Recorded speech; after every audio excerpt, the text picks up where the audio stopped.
e femmina. A Napoli, Pomun Pulcinella dice con gran facilità: sei stato muro all'amore e alla dignità.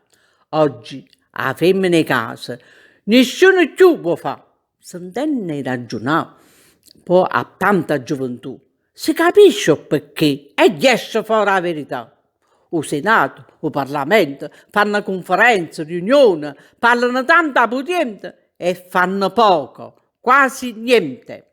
Non è colpa delle femmine se il lavoro non ci sta. Nessuno dà una mano vera a gioventù che si può sposare.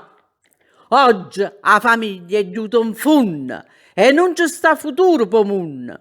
Si vuol solo giudicare senza sapere nada come sta. Allora, Pulcinella, oh popolo sa d'ambarà, non ha da dico facilità. Oggi a femmina di casa, nessuno più la può fare.